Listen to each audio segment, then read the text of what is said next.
Leche. Leche. Leche. Leche. Get 'em, Jimmy, where Loshak at? The bottle's getting nippy up the crack and we stacking chips, all of it's what I want. Plus money winners, that's what I'm on. You can say I'm gone. I prefer elevated pub sports radio. Time to get educated, get produced. Leave the juice, letting loose with so much abuse that the bookies wanna call a truce. They getting slaughtered. Can't forget Jeff and low baggers in the chat. That's a lethal weapon 'cause we be pubbing.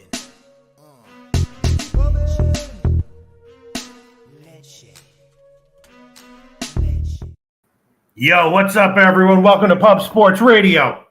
Today is Tuesday, October 25th. My name is Peter Loshak. This show we do every Tuesday here at Pub Sports Radio. I've had a pretty good start to the NHL season. In general, feel pretty good about it. People in the comments section, the member, low baggers, the weebie pubbing guys, everyone in general doing well with the NHL this season. Great to see. NBA kicking into full gear. You know, complete chaos on Twitter, everywhere. People trying to make heads or tails of NBA. We'll talk about the short card today with Trotwam. Once again, I'm going to be doing a show with Trotwam. It's going to be great to see him again. Great to analyze these NBA games again with him. But as always, the fun isn't really that fun unless you have winning picks. But I'm confident that we're going to be able to do that in NBA. I've switched things up a little bit with my process this year. Doing okay with the NBA. It's a tough sport, but I think I'm all right. We're going to have a lot of fun today, and I'm psyched. As usual, lighting is a little bit off, but that's cool. No one cares about that. You know, looking a little bit scruffy, but that's cool. Shout out to Nutflush Allen. As usual, I'm a little behind opening all my tabs here. Great to see everyone. Let's look at the comments. And, of course, at the end, we might call an audible at the end of the show and talk for college football for 10 minutes. Who knows? Who knows what's going to happen? Shout out to Nutflush Allen, Nasty Nate, Viper NB, everyone. I was informed there's a little change. There's now a member option here at Pub Sports Radio, $4.99 a month, and all these people in green are already the people who are in members. I know there's another poker tournament that's going to be hosted. I believe it's tomorrow with Jimmy the Bag, hosted by Jimmy the Bag. All sorts of stuff, as usual, fun stuff going on here at Pub Sports Radio. Jose Bouquett, can you pop in for a second and just refresh me on everything that's going on here at Pub Sports Radio? You there, Jose Yes, Bouquett? hello, Pete. It's nice to see you as always. Yes. Tons of stuff happening at Pub Sports Radio All right, now. so first of all, this members thing, what is that? Tell us a little bit about that. I would tell us about that, but I have no idea about it. Oh, well, here you go. This is your explanation. This is everyone's explanation. It's only $4.99 a month. You can be a member of Pub Sports Radio. When does that get you? Not much. I mean, it's just a good way to support the pub. You can be like my man Nasty Nate in here, Mr. Trifecta, catching big fishes. By the way, fishes? I don't know. You can be highlighted in green, have a little emoji by your name, and you'll get those nice priority responses from us. We'll see your comments better. It'll be much easier. Shout out to LJ from H-Town, by the way. Man. Became a new member. Spitting bars. Yeah. Bars, and shout out to Smoke and Mirrors as well, also became a new member. So shout out to you guys as well, like Nutflush Allen highlighted in green there. We appreciate you guys as well. But yeah, so that's going on, $4.99 a month. Shout out to B Lab, who's also just became a new member. This is the stuff we need. It's a small way to help the pub produce more content and stuff. $4.99 a month. Set it and forget it is what I'd say. Set it and forget it. Absolutely. And then there's a poker tournament tomorrow. Yes. What is that? Tell us about that. I would tell us about it, but I have no idea about it. The poker tournament, Pete, I'm sure you'd be a little interested. Last time you performed well. It was very fun watching you do your work.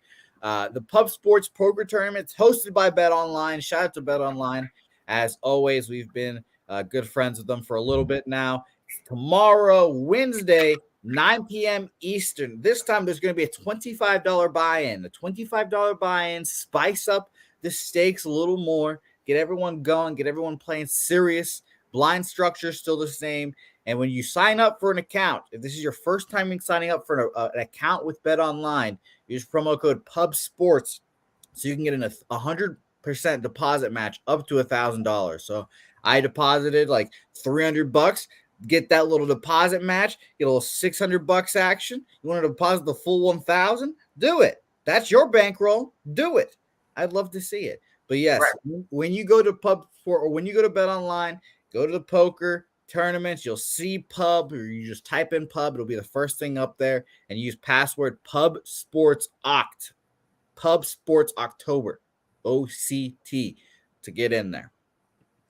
Yeah, I actually, it's just there's so much going on. You got to prioritize. You know what I mean? I'm not even doing NHL as closely as I should be doing. NFL as closely as I should be doing it this year. But I can't help it. I'm a fan of poker. I just literally sometimes watch old poker clips, and I was following that recent cheating scandal very, very closely. We won't talk about it now, but are you aware of that, Jose Bouquett? Yeah, vibrating chair. Oh, the whole thing. It was just extremely entertaining. I'm not even a poker player. I'm just a fan. I just think it's very entertaining. That's what I find entertaining, not friggin' Netflix or Marvel. What's the Phil? What's his name? Fucking Phil Hellmuth or whatever the fuck. Phil Hellmuth. Yeah, I'm working on the Phil Hellmuth impression. Yeah, Pretty good. I can't do it right now. My brain is filled with capping info. I can't believe you folded that. I'm I fucking love Phil Hellmuth. Shout out to P-Lab, like I said, for that new membership, and Jedi for Life asking, by the way, how do you become a member? You just, go to I believe it's in our descriptions now. So there's a link in our descriptions. You just click there and it'll take you through the whole thing. It's through YouTube. So do that very much. Yeah, this is part of my Phil Hellmuth impression. Unfucking believable. This game is so fucking sick. You're not a good poker player. You're really not. It's just you got to be careful because it can veer into Dennis Miller or Dave Mustaine. But I'm working on it. All right, so let's see. Let's look at the comment section. Let's get some comments. Then we'll bring in Mr. Ghoster, and we'll start with the big NHL slate. In general, overall, I'm feeling pretty good. Jose Bouquett. Is that all we have to promote? And of course, the Cappers contest is your first in. We're not going to talk about that. I'm sure everyone's talking about it. I'm not going to talk about it. I mean.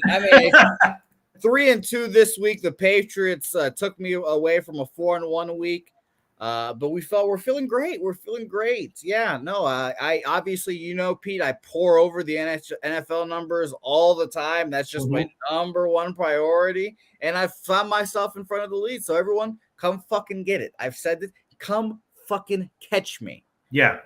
All right, so there's going to be a lot of shit more going on with Pub Sports Radio. Who knows? It's just chaos everywhere. Right now, we got to get into the handicapping for today's card. I'm feeling okay about it. So I'm excited for it. All right, we ready to go? Wait, let me quickly look at the comments, just see if there's anything. Shout out to everyone, Nasty Nate, Mike M, Billy Friedrich. Shout out to Billy Friedrich, doing well in Survivor. Did well in Survivor. Gerardo Hernandez, Lucas Ryan. Shout out to you, Sky Dragon. Everyone. Rocco Rogers already given us his opinions. I just want to quickly scan the comment section to highlight any noteworthy comments or picks that anyone's given. Let me see. Let's say Rocco Rogers, Big Rock play of the day. Stars Bruin under 6.5 minus 120. Yeah. All right. Okay. Shout out to Nutflush Allen, Rodney Barton. Okay, let's get into it. Everyone, welcome. My favorite guy to do NHL handicapping with, except for the other guys who I also consider my favorite also as well, Jimmy the Bag Babano and everyone. Today's show, the guest is Mr. Ghoster. Welcome, Mr. Ghoster, to the show. Mr. Ghoster. Thank you, as always, for having me, buddy. It's a pleasure to be on with you. How you doing? How you feeling? We got a huge card today. NHL is interesting. First literal few days of the season. There can be some great value, of course, home openers and all that. Teams that are clearly undervalued. Buffalo, we could go over all of them. At this point in the season, things start to get a little dicier, right? How long is Vancouver going to continue to struggle? How long is Buffalo going to continue to dominate offensively? How awful is San Jose exactly? They won 2 out of their last 3. Is that fluky, or are they actually kind of an okay team to bet on as a big dog? It's a little bit more of an uncertain time in the NHL season. But what are your thoughts in general right now? 10 seconds on the NHL season right now. Just in general, it's you're going to see some injuries. The injuries are starting to creep up. Injuries. That's another thing. Some teams here got some injuries we can go over. But some teams are also getting some players back. Some big news here. One of the Columbus games we'll get to. Big names coming back. So, news, guys. Just staying up to date with who's in, who's out, day-to-day capping. That's pretty much, I find, how you get the best angles here. So yeah. Absolutely. All right. But I'm doing all right. My overall record, I don't have it right now from the show, but it was pretty good. I had a great first week, and then last week had a nice winning week as well. So we got a big card. Let's not waste any more time, and let's jump right into it. First, Arizona, Columbus. All right. It is. Columbus, a huge favorite, of course. Now, Arizona, a shitty team, but not a team that cannot get a win as a big dog here and there. We saw that last year and this year as well. Some Pub Sports Radio guys were all over Arizona as a big dog in the recent game against Toronto. At the last minute, I did force myself to pull the trigger on that one. Arizona plus 2.5, small, but at least I did that. Yep. So now, Columbus, a team that's not terribly impressive, but can get wins, generally pretty high scoring. They pounded the Rangers in their last game with Halak in. But that's what Columbus can do, especially against a team that has their second goalie in. I did make a few bets on this one, modest on the overnight. I did take just a no-brainer shot with the Columbus team total over, even at 3.5 and big juice. And, Arizona, again, can be scored on. Columbus can score at this point. Taking Columbus team total overs is a little no-brainerish. And I took a small shot with the first period over, even at minus 190 or so. I'm not exactly sure what line I got. If you gave me a free play on the side, though, I'd probably throw it on Arizona as this big of a dog. And that's my take on this one. Do you think there's value anyway with this game? What do you think about Columbus team total over? Well, there's some big news here. Patrick Laine, Pete, he's going to be in the lineup. It's his first game of the year. Right. Big sniper. He's going to be back on the line with Gaudreau. But it's going to be their first game back, so you never know if they got exactly. They've only been practicing.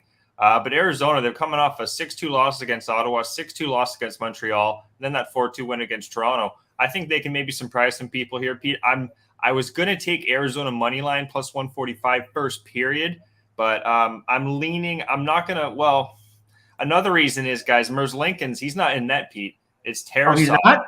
No, Tarasov's been confirmed in net here. I'm just seeing. So okay, I was. And what's your take on that? My sense is that it's not that much of a downgrade, or not that important. What's your take on that? Yeah, I guess I'm one of the, I hate on some goalies, I guess, more. I just want them to be really good, But Tarasov, I don't think he's all like, he's going to get better as time goes on. I still think there can be some goals here. You got a pissed off Arizona team. I think it's their last game of the road trip before. Actually, yeah, it is the last game of the road trip, Pete. Then they play Winnipeg on Friday. Same with Columbus, play Friday against Boston. I think there can be both teams to score first period. Might be even the stronger look here. Melka, he's been 1-3 this year, .877 save percentage, not one of the better goalies. And then Tarasov, he's working on a lot of things. So and he's at the pro level, which in my opinion should be at the AHL level, but he's getting the chance. I think both teams to score would be my lean here, Pete. I almost want to play. You know what? I'm going to play that plus 120. Both teams to score here. With Laine back too, I could see this team getting. It's going to boost the whole team getting Laine back. Now you got Gaudreau, Tarasov and net though. I don't trust. You got also Arizona, Pete, that they can score 4 against Toronto, 2 against Ottawa, 2 against Montreal, but early is where I think Arizona has a shot. And I do think with the addition of Laine, there can be some goals here. So I also lean to the full game over too, guys, but I am going to play plus 120, both teams to score here. First one on the card. Very nice. Yeah, I was seeing earlier today Merzlikins listed, but yeah, now I'm seeing Tarasov confirmed. And so what do you think about Columbus team total over? I don't mind that, Pete. The only thing is power play, it hasn't, with Laine back, it's only going to be better. So that's one thing. There's 0% though on the power play. Columbus, 85% penalty kill. Arizona's penalty kill, though, is 73% this year, so it's not one of the better ones. But they do have a 28.6% power play from Arizona, one of the top power plays, surprisingly. You're going to see regression from that, Pete. But I do think there'll be some goals here. Both these goalies are bottom tier, in my opinion. They are, huh? Yeah, I don't know about Columbus team total over 3.5. Yeah, it's a little bit no-brainerish and a little bit dicey at the same time. What's the juice on it? Minus 150 or so. Yeah, I'd probably lay off minus 150. It's close. If it was like a plus 100, I'd probably jump on it, or plus minus 110 maybe. But I'd probably lay off that personally, Pete, but I could still see it hitting. It's just the juice I'd lay off, I guess, at this point. Yeah, I want to put something on here. Again, I did bet the team total over a bit. I bet first period over at 1.5, even at like minus 180, or it could be minus 180 it's minus 180 right now at Pinnacle. And yeah, and Arizona is okay offensively, right? I mean, it can be. Columbus, they have Tarasov and net. That's just over 3 periods too. You got to think Arizona are going to at least score probably 3 goals here. In my opinion, I think they can score. So I was thinking of throwing on the first period over 1.5 at minus 180, but maybe it'd be just better to take the full game over 6 at minus 170. If I'm going to take that level of a favorite, why not just full game over 6? Yeah, because I think Arizona's going to produce, and defensively they've allowed 6 to Ottawa, 6 to Montreal, and then Toronto had a bad performance there with their backup goalie in net, and then you got another backup goalie here for Columbus. So right, I think it's a recipe for some overs. I think both teams will score first period, Pete. I got plus 120 on that. That's nice. I like that one. Yeah. All right. It's a little bit juicy, but that's okay. I'm going to take the full game, and I'm going to take over 6. I'm going to buy to minus 172. That's the current line at Pinnacle. That's definitely a safe thing to do. I should probably just take the over 6. What'd you say? Go ahead. I was just going to say that's a safe thing, Pete. But it really is. It really is. I've learned from you over years, and I'd probably even throw that in. Maybe even like a little parlay, maybe an over 5.5. Maybe throw in a little parlay for fun. There are 2 defining characteristics to my handicapping. 1 is savviness, and 2 is cowardice.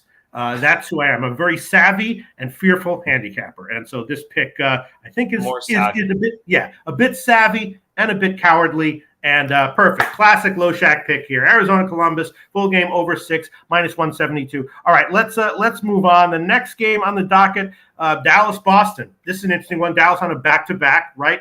Playing well. I think Ottinger is going to be in goal. I assume. I didn't check. I just assumed it. Yeah, he's going to be in goal. Boston, of course, playing great, right? A little bit unexpected. All of the preseason analysis that I read and listened to and watched was not this high on Boston, but they've got 2 very solid goalies playing an up-tempo pace, getting a lot of shots on goal, playing well. This is what I was talking about in the intro to the NHL season. How long will this last for Boston? 6 games playing great. Now they're a favorite against an excellent team that is on a back-to-back, but with their top goalie in, who's been great as well, Ottinger. I was thinking about I don't know, maybe a shot with the under. You got it, but I haven't bet it yet. You have anything here? I don't mind the under. Actually, that was one of my first initial looks here, guys. No goal first 10 minutes. First period under plus 100. More I'm thinking about this though, Pete. I do think Dallas is going to put in a better performance here. Boston have 2 guys, I believe, defensively. Carlo, he's not going to be playing here. He has another concussion from what I'm seeing. So that's a big defensive piece, along with Strawman. Right. They have 2 defensive players here for Boston that are questionable. And this is when I was talking about injuries. This is one of the teams that are kind of creeping up some injuries in their lineup. And now they got Forbert, Clifton, Mike Riley, Carlo, he shouldn't be in. I think this is a good spot for Dallas, to be honest. Wedgwood was at net last night, but both teams have a 90% penalty kill too, Pete. 4-0 goalies. You have 2 real top goalies. Like, I get why you guys like the under here. Allmark's much better at home. I'm going to take a shot, though, with Dallas. I think they're going to have a better performance despite losing 4-2 against Ottawa last night. But that Boston's been good, guys. This is a 3rd game of a homestand. They had played Detroit on Thursday. They beat Anaheim and Minnesota, who, to be honest, Pete, their goaltending is subpar. Gibson's been okay, but I do like the under. I wouldn't talk anybody off the under here. I'm going to take a shot, though, at the plus 135 with Dallas. Just their defensive issues here with Carlo and Strawman, I think, can play an effect here. And even a Robertson, guys. If you guys like Robertson, or Jason Robertson to score a goal, I wouldn't talk anybody off that either. Yeah, some good comments coming in. I do have the money and tickets reports that I will mention for the first game and for this one as well. JR says, "Sup, Pete, today my birthday. Can I get a pick?" Yes, you certainly can. I've copied and pasted. I'll make sure I will give you a birthday pick, but it'll have to come at the end of the show. But absolutely, you can get one. Yeah, Spencer Peninge likes the first period under. Sky Dragon likes Dallas money line. That's what I was thinking.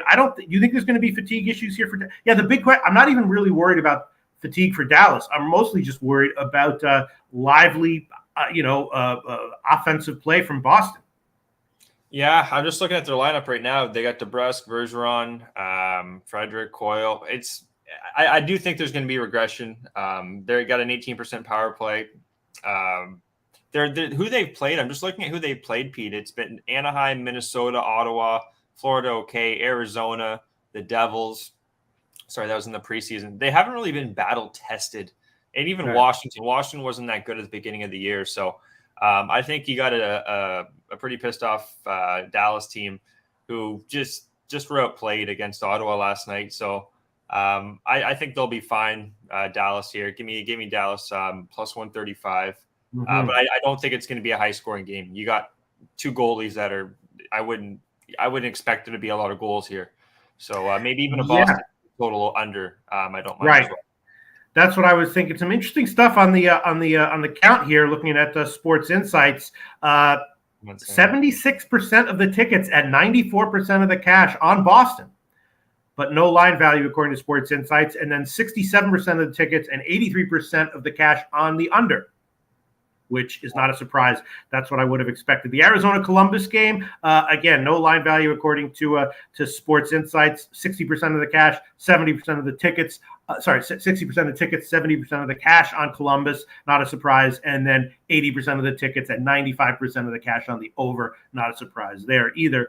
So I was thinking, I vaguely agree with Dallas on the money line, vaguely agree with the under, Boston team total under. It's just then, I'm like, all right, now I'm taking a Boston team total under. They've been so explosive offensively, but that's going to quiet down at some point, right? Yeah, I do think it's going to quiet down. I'm just trying to see their lineup here for the defensemen they've had in. Because it's big calling up defensemen from the AHL. Just speed guys, depending if they've been called up more times than not. I don't have the guys that are coming in, but a lot of times when you guys get called up from the AHL, it's keep an eye on them because most teams will try to expose them or just go after them early to see kind of how they are at that level. And I'm also leaning maybe Dallas +1. All right, I'll add on Boston team total under. Boston Bruins, I'll take minus 125 at Heritage right now. Boston team total under 3.5, minus 125. Ottinger's good, right? Oh yeah. He's solid. He's the top goalie. His save percentage right now is by far better than anybody. Yeah. But Allmark, he's right there. But again, not having these defensive pieces for Boston. Yeah. Should be a problem. Robert Franklin likes the Boston money line. All right, so if Boston wins 3-2 or something like that, I'll still cash the team total under. That's a savvy bet right there, Pistol. Under 3.5 from Boston. Like you say, just listen, Just listen, because you know what? I really like that under 3.5. Absolutely savvy at under 3.5, and the only reason that I'm not taking under 4.5 at minus 300 or something is because I just can't find a book that's offering it right now. But if they were, that would be my bet. Or 5.5 at minus 800, something like that. That's what I would love. But I'll take 3.5 minus 125. All right, shout out to everyone. Let's go Wild Picks. Deacon Mike, Gerardo Hernandez. All right, there's another pick for me officially. All right, let's move on. Next game on the card, Minnesota Montreal. Okay, I guess once again, if your hallmark in your career is honesty, you got to be vigilant about it. And I will be honest here. This was the one bet that I made when the lines came out. I thought Montreal should not be this big of a dog. I auto hit it. I think I got 148. Now it's up into the 160s. Minnesota just underachieving at the moment, giving up a lot of goals. I also hit the Montreal team total over at 2.5 and used it in a free play parlay that I'm hoping hits. And this is now officially my Montreal team total over is my official, most nervous leg of that free play parlay. Minnesota just underachieving at some point. I guess they're going to turn it around in a big way and start dominating teams, but they haven't showed it yet. And Montreal, they lost their last game at home, but they won all three of their other games this year. Not a great team, but a team with some life to them. We know they turned it around last year with the coaching change. So I have them rated right now as a mediocre team, or maybe even slightly worse than that, but with some life to them, and might be a team you want to bet on as a big dog against a big road favorite that's struggling. But the Lions move strongly against me. Mr. Goetzer, what's your take on this one?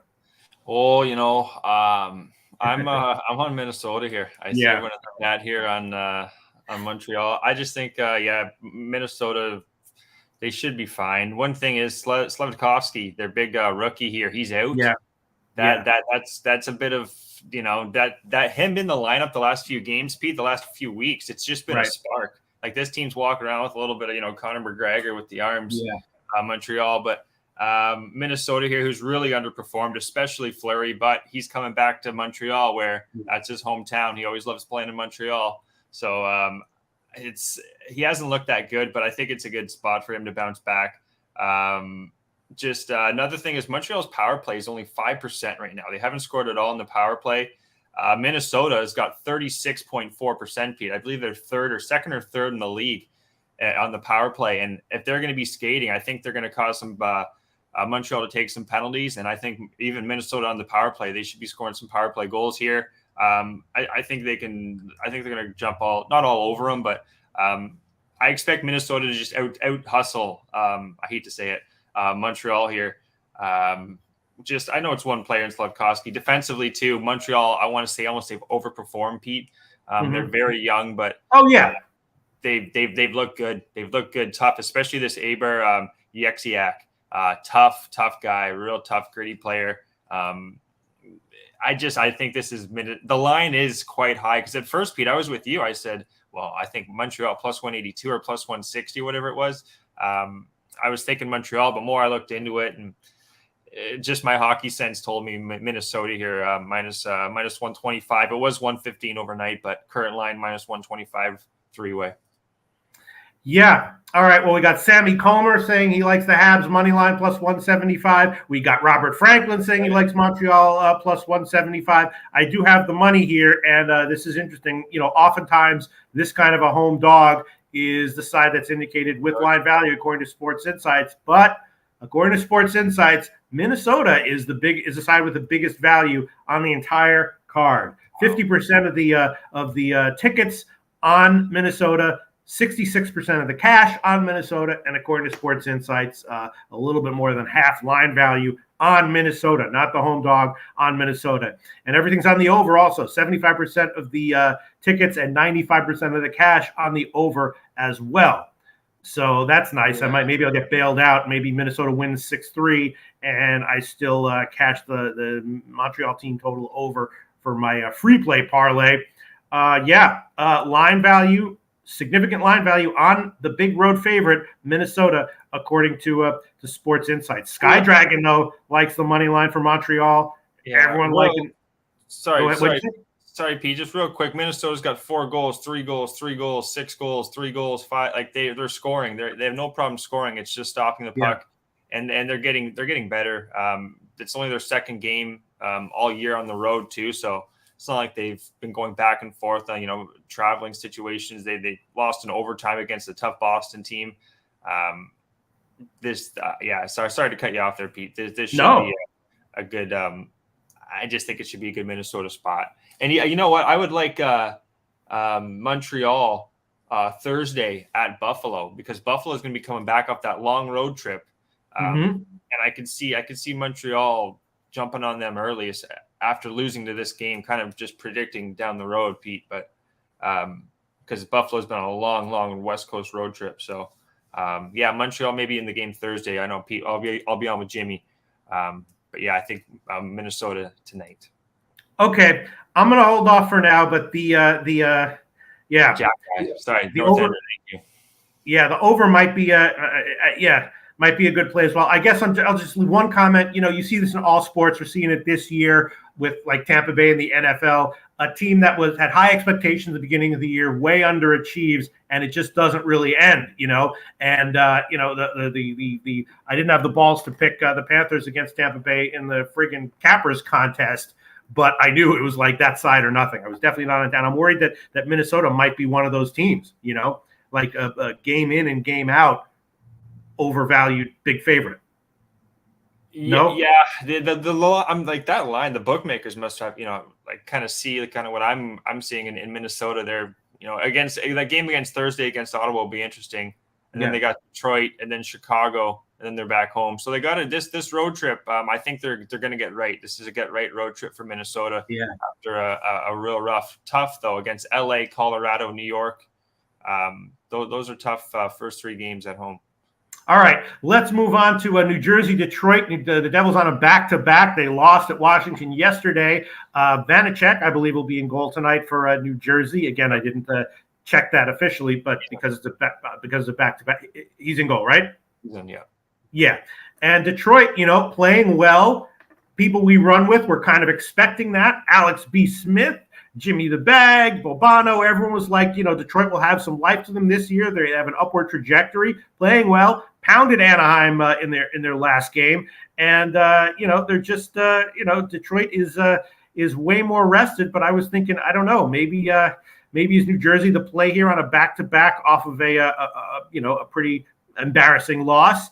I'm not exactly sure. And again, this is a classic situation at this point in the NHL season where you got a team like Detroit playing well. How long will that last? And high expectations for New Jersey at the beginning of the season. People we run with were saying that those expectations were maybe a little bit overstated. What's your take on New Jersey right now? Are they an upper tier team that is sort of an auto glance at a bounce back anytime they're on a back-to-back off a loss? Yeah, I think so, actually, Pete. They're a puck-happy team, as in they fire a lot of pucks on net. I think they've averaged over 35 plus. Like, they've been firing a lot of pucks, and they did it again last night against Washington. Washington came in pretty, that second period, they allowed 4 goals to the Devils, and then actually almost came back. It was 5-3 at one point. I actually had the Devils last night. I did too. Let's just be honest here. I did too. But I saw that 5-3. I'm like, oh, no way. Are they going to come back? Would it be a miracle? Yeah. But it was one of those things where I looked over all my picks. I was like, plus there. How am I down $10 on the day? And I'm like, oh yeah, I freaking made a horrible call with New Jersey and maybe overbet it a little bit. It's not like they played bad because Lindgren actually almost stole the show at some points. He played really well. Charlie Lindgren. I thought it was going to be Kemper. I had a cap for Kemper, so that was my own fault a little bit there. But in this situation, you're going to have Nedeljkovic in net for Detroit. Right. It's not Huso, which I don't know what's going on with Huso. I don't know why he's not playing more, but I'm not a big fan. It's funny. Me and Jimmy got a bet saying if he'd be in the league still after, I think it was 3 years, maybe it was 5 years, but he's still there as a backup, but I don't think he's one of the stronger goalies here. I got short and sweet, guys, plus both teams to score, plus 140, plus 145 in the first period, Pete. Reason being, Devils, they look fine. They're firing pucks. They shouldn't have any issues, I think, transitioning over to Detroit from New Jersey. What do we got here? Detroit, on the other hand, 5-1 win against Anaheim. They have no problem scoring. It's just defensively, they still how they're coached. They're a work in progress, in my opinion. They don't have also Bertuzzi, one of their top players, Detroit. I had to lean to Detroit, but with net and also Vitek Vanacek, both of these goalies, guys, they're, I'd say, worse than Arizona and Columbus. So I think we can see between both. That's why I got both teams to score first period in both of those, Pete. I could see maybe if another first period over 1.5 high juice here, but I think we see some explosion of goals here. And I almost have a lean to the Devils, but I don't want to take a side here, guys. Expect some goals like the Arizona-Columbus game. Well, strong opinions on both sides from guys that we really listen to, which doesn't surprise me. As far as the money is concerned, Sports Insights doesn't say much. Extremely tiny value on New Jersey, according to Sports Insights, but almost nothing, but not zero. Extremely tiny, but non-zero bit of value on New Jersey, according to Sports Insights. 67% of the tickets and 67% of the cash on Detroit, 33% of the tickets and 33% of the cash on New Jersey, but tiny value on New Jersey, according to Sports Insights. And then the bigger bets coming in on the over, 70% of the tickets and 75% of the cash on the over. So that's in line with what you were saying. Go ahead. What you say? It's a big over team going forward. Goaltending, Blackwood, he actually didn't look that good on that game last night. He could have stopped a couple more pucks. And then you got Vitek Vanacek, he's had one game under his belt. He should look a little bit better than what he has, but he's still a backup at best. And one good thing going for Detroit, Pete, they got 100% penalty kill. They haven't allowed a goal in the power play yet. That's just what I was going to say. That does help their case. But again, Chicago on the road, they lost 4-3, blew that game. And then against LA, the game before that, they lost 5-4. They did beat Anaheim 5-1. And then looking at the Devils before that loss against Washington, they beat San Jose 2-1. And then they beat the Islanders on the road 4-1. That's a really good win, in my opinion, against the New York Islanders 4-1. So there should be some goals here from both teams. Who's going to win? It's a bit of a coin flip, in my opinion. Yeah, interesting comments coming in. Maybe this is the best one. Jimmy Gomez says lean Detroit team total over, but need to do more goalie research. And then on the sides, Arthur Mead liking Detroit in OT. Ronnie Imbergia says Detroit looks way better than the Devils so far. That is true. I mean, Detroit's an impressive team. You know, they're a young team with a coach who's breathing life into them. They're shutting down the power plays. That's the kind of thing that's like about the coaching and the system and effort. You know what I mean? Go ahead. The Devils are similar to that, Pete. They're both very young teams working on that same. They're very identical teams in that aspect. Yeah.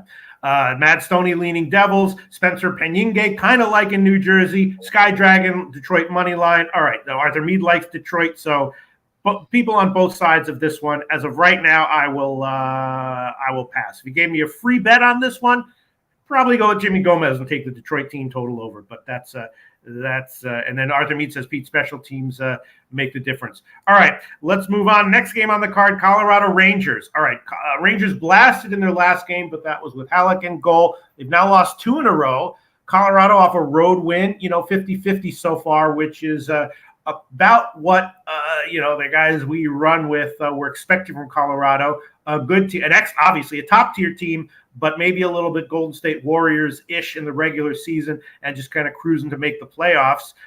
So Colorado, a nice road win, but 50-50 so far. The Rangers off a bunch of losses. Again, haven't even checked it, but I'm assuming Shesty's in goal for the Rangers. And, I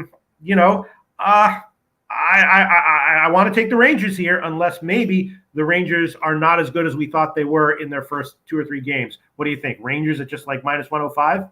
Yeah, no, I'm on the Rangers here, Pete. Bounce back. Shesterkin's in net now. I don't know why, to be honest, Halak went because they got a back-to-back against the Islanders tomorrow. So what, you're going to throw Shesty in for back-to-backs? I don't think that's not a good idea. Well, they could, but you don't usually do that. So I think this is the spot they're looking for the dub. They lost 3-2 against San Jose, 5-1 against Columbus, 2 teams that they were heavy favorites, like minus 200 or more favorites against both those teams. So I think we're going to get a much better performance. Goaltending, too. Is it Francouz? Is it going to be Gorgiev? I don't know. They've been going back and forth. So yeah, I would assume it's Georgiev because, it's his return to New York. He's like, Yeah. And you know what? And that also makes me think he's been there long enough where I give that advantage to the players, just knowing spots. Just they know Gorgiev. Probably to give that advantage to the Rangers, just hockey sense. But 3-2, 3-2, 4-3. Short and sweet. I like the Rangers here, guys. Just a bounce back spot. I don't know about them against the Islanders the next night because it could be Halak in net. It should be interesting to see who they go with.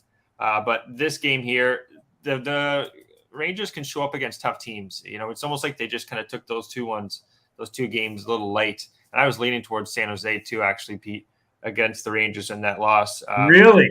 Wow. I was because they were winless too. They're winless, and the Rangers had come in, I think, winning all their games. And even a 6-4 win against Anaheim, they didn't look too convincing. Even Shesty allowing 4 goals to Anaheim. But yeah, I think this is a bounce back. They beat Tampa Bay in their home opener. A tough team, good goalie, 3-1. I think we see a similar spot. I don't think we see a high scoring game either. Rangers win, even a Colorado team total under, I don't mind. Yeah, I mean, I was thinking about that as well, but that makes me think of like the Boston team total. I mean, Colorado can be an explosive offensive team, right? Or no?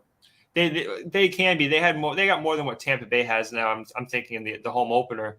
But with that being said, Pete, Taves too. Devon Taves, he's questionable. That's a key defensive piece here for Colorado. So if he's not in, that doesn't help their case either. I think this a bounce back spot for the Rangers now. And the line's only minus 110, minus 105 if you can get it. So Colorado have the Devils on Friday, Pete. So they have a couple of days off after this. I'm going Rangers here. This is the kind of game we're looking at. The money can't help a little bit. Not a great sign here. Small line value on Colorado, according to Sports Insights, 33% of the tickets and 50% of the cash on Colorado. So some bigger bets coming in on Colorado, and Sports Insights identifies very small value with Colorado as of right now, but that could change. And about 50% of the tickets and 70% of the cash on the over, which surprises me a little bit. I guess I would have been leaning under. That's a Ranger spot. Go ahead. I think it's a Ranger spot, Pete. More I'm thinking about it, I could be wrong, guys. If only had the magic ball, but I really think the Rangers are they're gonna show up here. They're a home game against a big team. Shesterkin's back off rest. 5-1 loss against Columbus too. After a 3-2 loss against San Jose, I don't know if you want to call this a spot play, Pete, but I don't have as many numbers to back this up. But just hockey senses are telling me the Rangers. Looking at the scheduling, it's telling me the Rangers. Yeah. All right, let's look at what the comment section has say. Yeah, Spencer Penije. I'm not pronouncing your name, but sometimes that produces gold. That's how Twate Latte was invented, just from me butchering people's names. So, I think that butchering a person's name is a compliment, and B, sometimes produces wonderful inside jokes for the Low Bag family. Shout out to you, Spencer Penije. He says, with Shesty and net, they will bounce back. Robert Franklin leans Rangers. Fanatical Jim likes the Rangers money line as well. So not seeing anyone really liking Colorado, although Sports Insight. Go ahead. Well, special teams here, 60% penalty kill for Colorado so far this year, Pete. 60%. Very, very bad. Like down there with Vancouver. Now the Rangers are 77%. Not much better, but 60% for Colorado. They got to be careful probably going to the box here with Georgiev. The Rangers, very, very quickly. What about that factor? He's coming back for Colorado. Are they going to be like, let's bring it for him today? Well, personally, you won the cup and it wasn't with him either. Like, I don't know. No, I don't think so. Nope. This is just a spot where the Rangers are seeing red. Right? And they got their old goalie who that's been in their organization for 4 years, and they're probably, to be honest, happy to get. Well, Halak hasn't looked too good, but. I think this is just a spot for them. Yeah, no, I don't think even with Georgiev coming back, he should be okay. I think the Rangers, Pete, are gonna, especially with their Devon Taves. With their Devon Taves is another bad spot. Like if they don't have Devon Taves, but I know our guy here just said he was skating, which is a good sign. But spot wise, I keep saying it, guys. 5-1 loss against Columbus, 3-2 against San Jose. And now you got a Colorado team that you got your backup goalie who was on your team for 3 years. You're 60% penalty kill too. It's not like they've been good on the penalty kill. The Rangers have got a 26% power play. Now the Colorado have the best power play in the league at 52%. It's been humming. Now it's not going to hold up like that all year. But Shesterkin and net, he's a top tier goalie. Defensively, the Rangers are no slouch too. So yeah.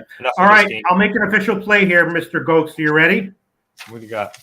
Avs team total under 3.5 minus 145. I don't like the fact that there's bigger bets coming in on the over. Scratching my head a little bit on that one, although it's still early. There could be big bets coming in on the under later on. But I'm going to take a shot with the Avs team total under 3.5 minus 145. So even if they win at 3-2, I still cash on that one. What do you think? Pete, you're going to go over all your picks, right? Of course. Okay, I want to write down all your plays because I love all these ones you've added. I Colorado under 3.5. Yeah, I like it. Okay, let's let great comments from the comment section. Let's move on. Next game is Florida, Chicago. Florida playing well, but not lights out, lower scoring. I've had a pretty good read on Florida this year because the analysts that we run with have had a good read on them. So that has colored my view of them, and I've done pretty well in their games in general, particularly betting unders with them. Chicago, 3 straight wins, a crappy team, but should they be plus 200 here against Florida? I guess I'd say Chicago or pass, and I guess I'd be leaning under. What do you think about this one?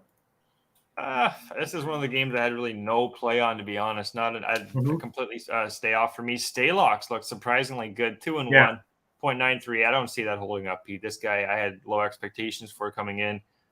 They beat Seattle, they beat Detroit, and they beat San Jose. So they have won 3 games, but they beat some pretty well. Detroit's not bad, but just defensively, not that strong of defensive team. So Florida should be a much tougher task. But 30% power play for Chicago right now. I wouldn't talk anybody off Chicago here. Just for how they're playing, and they're still at home. Now, and Florida's done nothing wrong though either. They've beat Philly, lost to a tough Tampa Bay team that were in a revenge spot. We're just in a coming off a couple losses. Tampa Bay were in that game, beat the Islanders 3-2. Yeah, I don't mind the under here. What is it, 6.5? That would be my only look. Yeah, although it did open at 7, juice to the under, of course, and I did take a shot with that on the overnight line, a modest shot. Now it's down to 6.5 everywhere. So I don't know if I'd want 6.5, but I did take it at 7.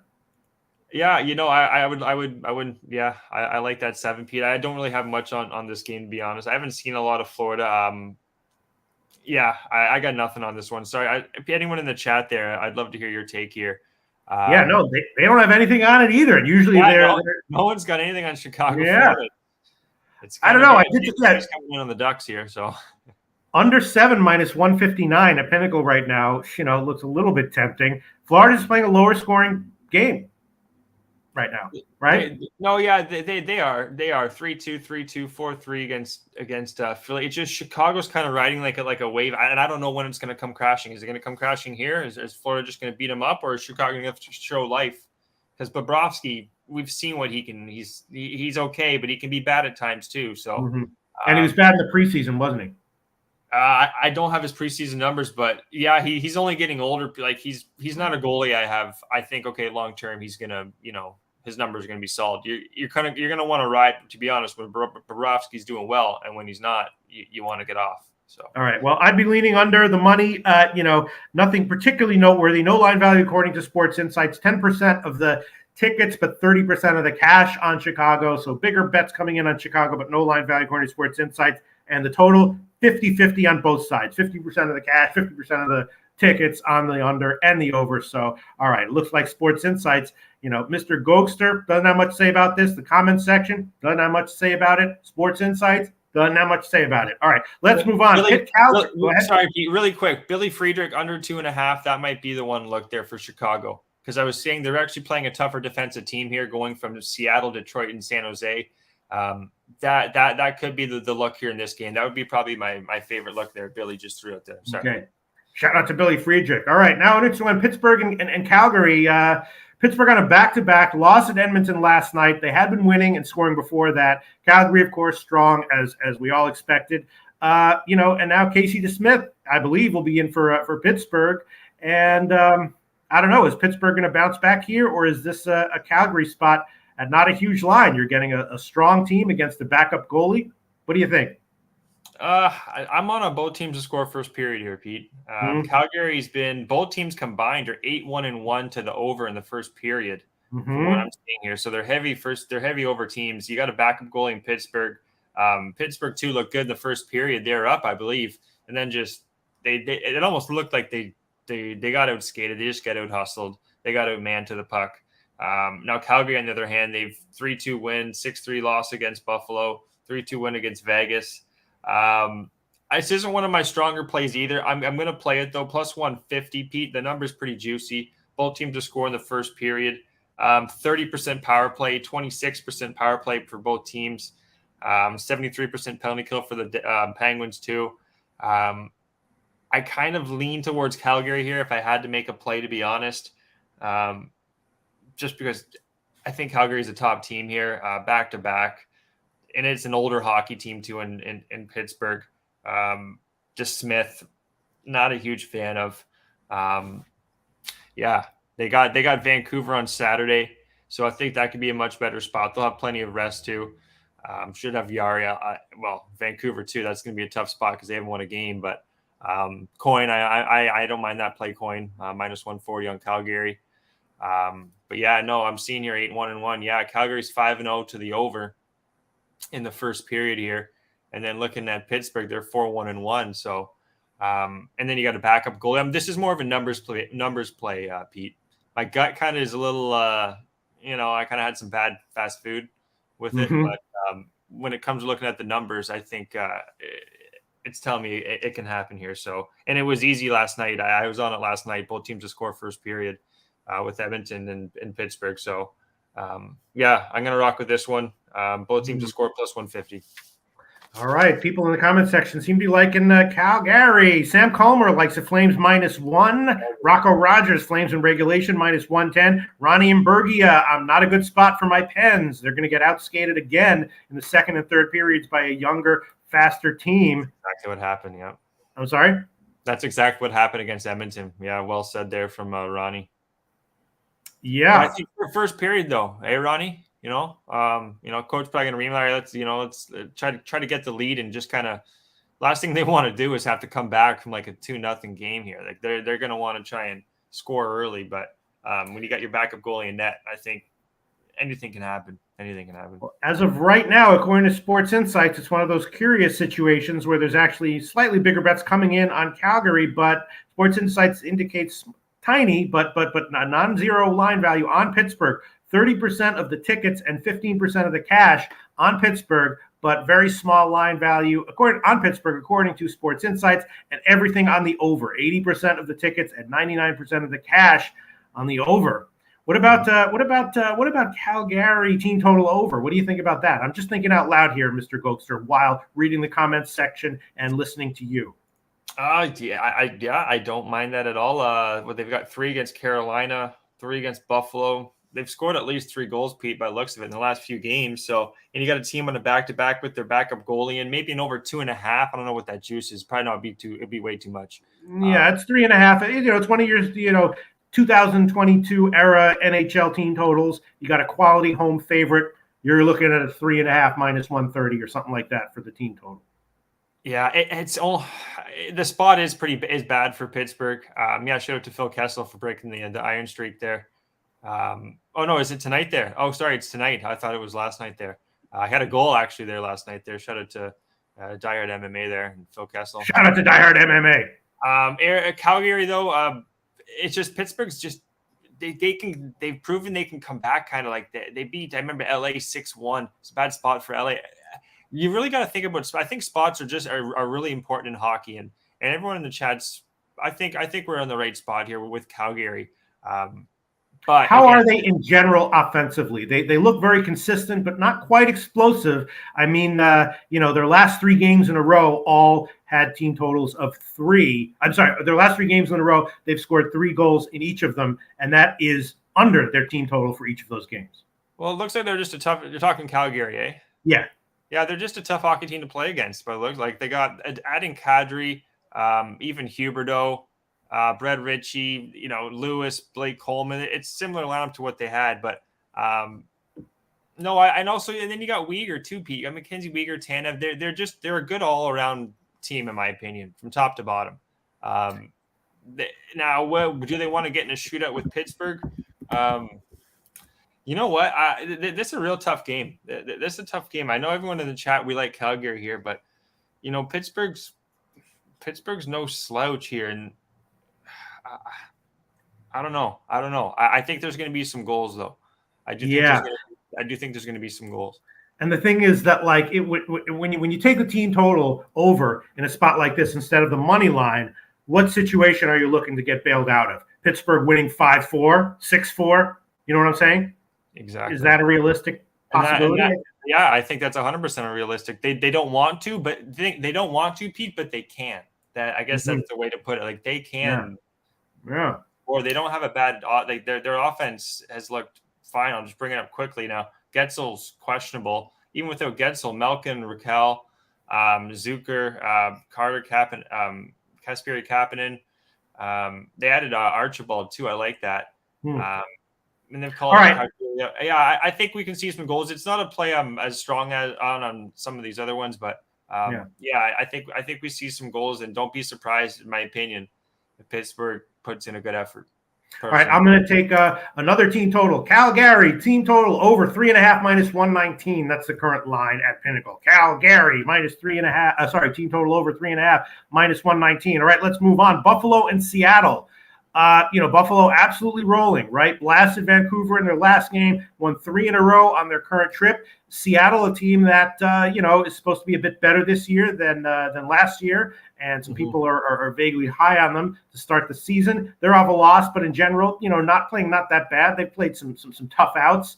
I know that Buffalo doesn't have Matthias Samuelsson, who's one of their top defensemen. He's going to be out. I have no opinion on this one as yet, but I'm very curious to see what you have to say about it. Is Buffalo going to continue to roll here?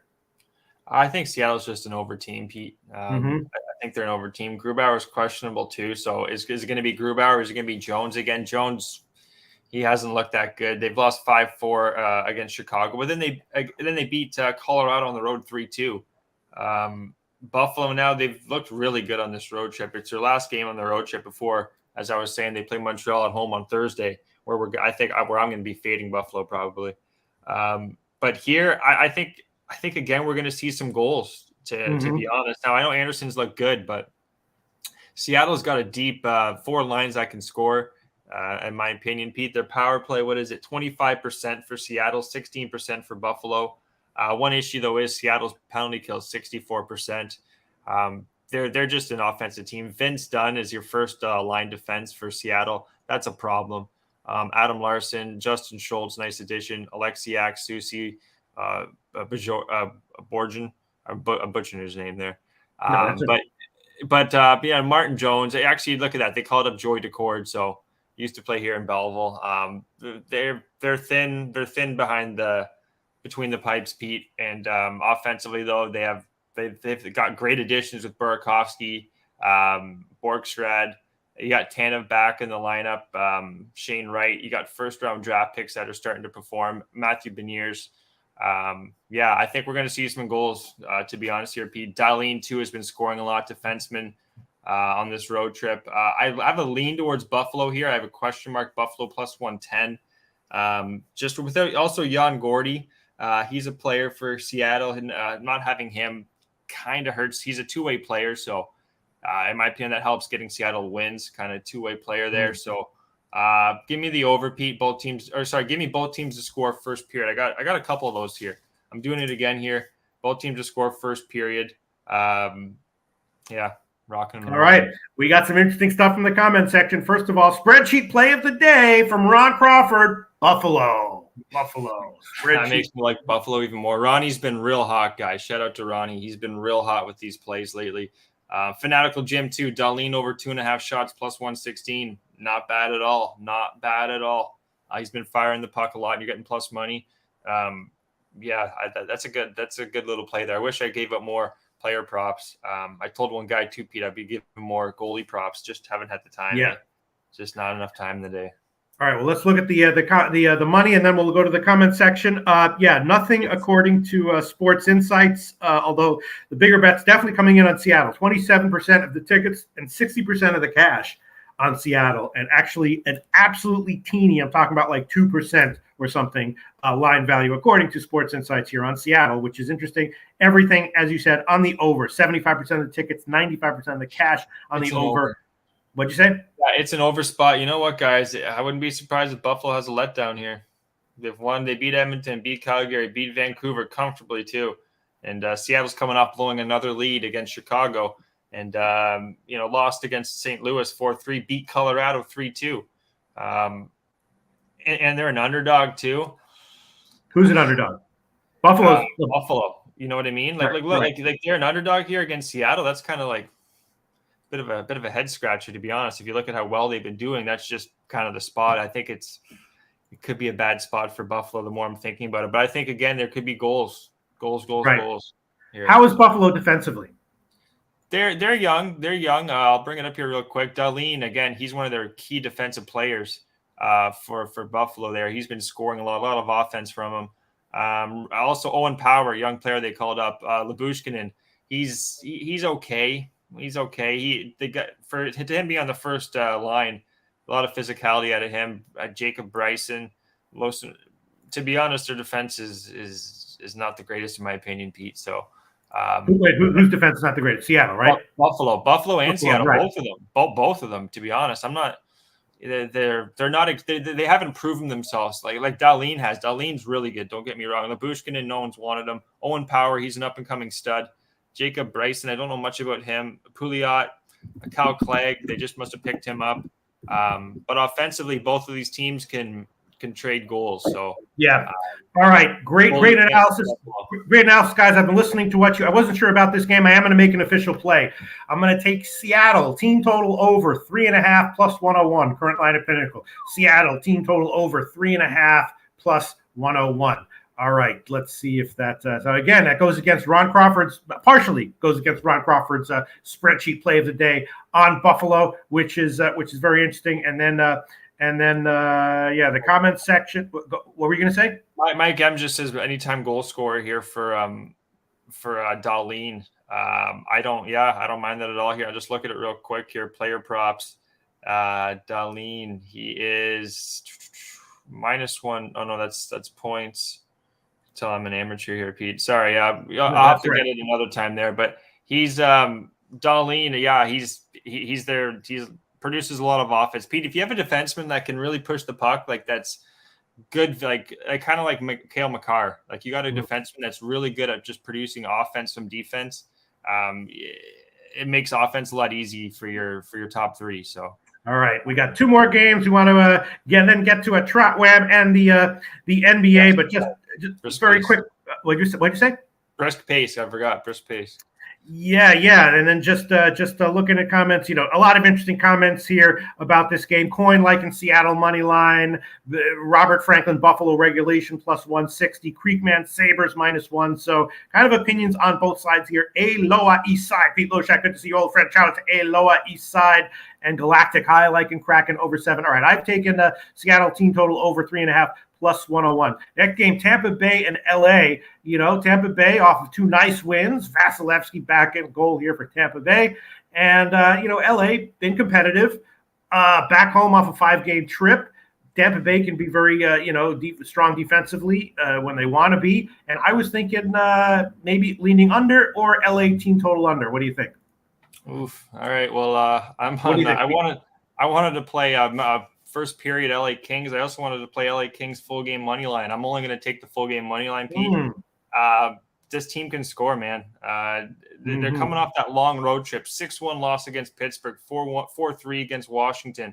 And now they finally they're back home. They're just they're a quicker hockey team. They're real fast hockey team. And I think that's, now you could say, look at what Tampa Bay did against Toronto with the fast hockey team, but I think after these 2 losses, Pete, Vasilevsky, he's looked okay. He's 2-2 with a .922 save percentage, which is solid. But are you downgrading Vasilevsky from preseason expectations? I want to say, well, I think Vasilevsky should be fine, Pete. He's still a top 10 goalie. I don't want to, because people in the chat here will probably just discredit anything I have to say if I tell you guys Vasilevsky's not a top goalie. Oh no! Listen, last year I was saying that about Hellebuck from like day 2, and everyone was like disagreeing, and then eventually they started agreeing with me. Yeah, no, he should be. Another thing is, guys, they got a back-to-back Tampa. They're going to be at Anaheim tomorrow. So I guess they're going to start Elliott tomorrow. Now that's another thing. Boom, right there, guys. Is Vasilevsky confirmed? Not confirmed, but likely. Okay, because they got Anaheim tomorrow, so. But you know what? I think he should be confirmed because I believe Elliott. Sorry, guys. Elliott was in net their last game out. So if Elliott was in it last game, then they should have him going tonight against the Kings. I'm just going to bring it up real quick. Sorry with the dead air. Elliott went last game. So yeah, they will have Vasilevsky in net. Coming off a little bit of rest too. This makes me like the LA Kings first period maybe a little bit more. Just after those losses, Pete, they're a talented young team. They're I know I keep saying this, a fast team, but they got a lot of offense. Now Tampa Bay, they're more of a beat you down over 60 minutes kind of hockey team. But you still got Kucherov, you got Point, you got their top 3, Hedman, Stammer. But first period I feel like might be the play here. So you're not terribly impressed with Tampa Bay offensively then? Well, they've been okay. They lost to Philadelphia 3-2. They barely beat Florida 3-2. They had a nice win against the Islanders 5-3, but they haven't been convincing really in any of their wins from what I've been seeing. They haven't been really convincing. And the Kings, they've been able to score. They can go back and forth with teams, and that's the last thing I think Tampa Bay is going to want to do. But that's what I think the Kings are going to do here. So you know what? I'm going to stick with my original thought. I'm going to go full game, Pete, plus 110. On the LA Kings. I'm going to take it over 60 minutes here. This is kind of like the Rangers game against Colorado. Again, better hockey teams coming off 2 losses. Got some bad news for you, Mr. Gokster. Bad news number 1. Mike M. Pimp Slap Play of the Day, Tampa Bay Lightning. Once again, Mike M. Pimp Slap Play of the Day, Tampa Bay Lightning. Bad news number 2. According to Sports Insights, small but significant line value on Tampa Bay, according to Sports Insights. 88% of the tickets, 86% of the cash on Tampa Bay, but small line value on Tampa Bay, according to Sports Insights, in the total. Nothing really of note. 60% of the tickets, 65% of the cash on the over. So bigger bets coming in on the over, and some money coming in on the over, but nothing noteworthy. But small line value on Tampa Bay. Mike M. Pimp Slap Play of the Day, Tampa Bay. What do you have to say to that? Yeah, and even Rocco was saying Vasilevsky, the guy's he's insane. He's like, if I've watched over the last few years, he is the best goalie over the last few years in the league. I guess take this one with grain with caution, I guess, guys. I'm going to be on just with this pick. I'm going to be on the Kings. Just expecting their offense to just do what they've been doing all year, Pete. They're deep, they're quick, they're young. Defensively, they're okay. They're good enough. This is one I get why everyone. I wouldn't talk anyone off Tampa Bay. This is just my own kind of gut feel here. I'm gonna go with the Kings here to bounce back. They do have Winnipeg on Thursday, but yeah.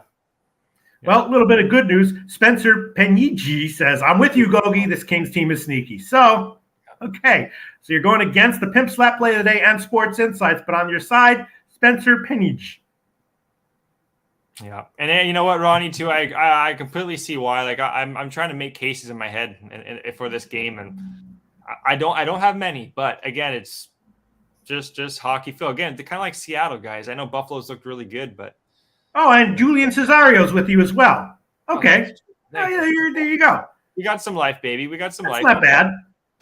Coin's got Detroit money line, Calgary money line. I like the Calgary money line. I do like Detroit money line. Who they got again?